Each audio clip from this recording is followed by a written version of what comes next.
মালাক মানে ফেরেশতা, মালাইকা মানে ফেরেশতা মণ্ডলী, এটা বহু বচন। যেমন যেমন আপনার আকিদা এটা এক বচন, আকায়েদ হচ্ছে বহু বচন। এরকম মালাক মানে হলো একজন ফেরেশতা, আর মালাইকা মানে অনেক ফেরেশতা। এখন মালাইকা আল্লাহ পাকের সৃষ্টি কি না? আল্লাহ পাক তাদেরকে আল্লাহর বান্দা বলছেন। মালাইকাকে আল্লাহ কি বলছেন? বান্দা বলছেন। কি দিয়ে সৃষ্টি? উত্তর হচ্ছে নূর দিয়ে। কি দিয়ে? নূর দিয়ে। আমরা কিসের সৃষ্টি? মাটি। জিন জাতি কিসের সৃষ্টি? আগুনের। মালাইকা কিসের সৃষ্টি? নূর দিয়ে। এখন মালাইকাকে আল্লাহ পাক সৃষ্টি করেছেন বিভিন্ন কাজের দায়িত্ব দেওয়ার জন্য। বিভিন্ন কাজের দায়িত্ব আল্লাহ পাক তাদেরকে দিয়েছেন। যেমন জিবরাইল আলাইহিস সালাম ওহী নিয়ে আসতেন। কি নিয়ে আসতেন? ওহী। মিকাইল আলাইহিস সালাম যে বৃষ্টি বর্ষণ এইসবের দায়িত্ব থাকেন। ইসরাফিল আলাইহিস সালামের দায়িত্ব কি? সিংহা নিয়ে কিয়ামতের অপেক্ষা ফু দিবেন।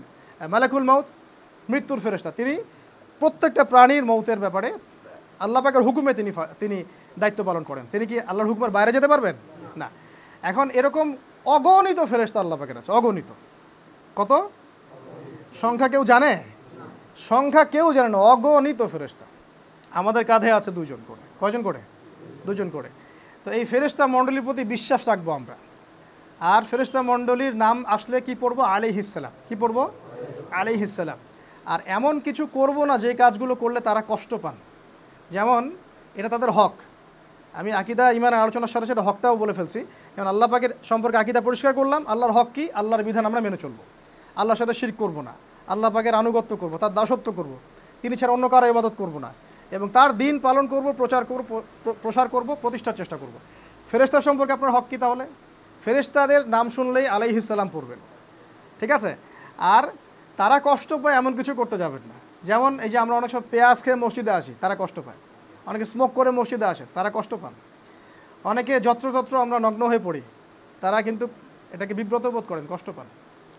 ফেরেশতারা আমাদেরকে দেখেন, দেখেন না? আমাদের সাথে আছেন না? তো তারা কষ্ট পান এমন কিছু আমরা করতে যাব না, ঠিক আছে?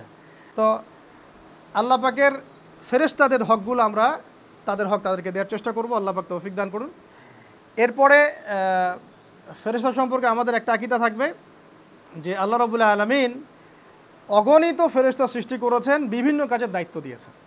এখন এখানে এমন শক্তিশালী ফেরেশতাও আছে যার এক ফুৎকারে পুরো মহাবিশ্ব কী হবে? ধ্বংস হতে পারে।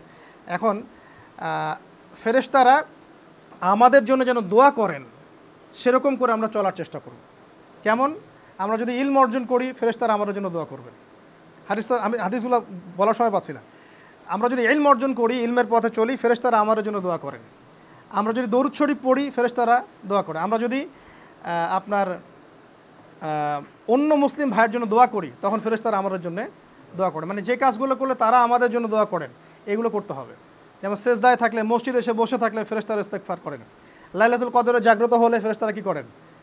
আমাদের জন্য দোয়া করেন। এই কাজগুলো আমরা করার চেষ্টা করবো। আল্লাহ পাক তৌফিক দান করুন।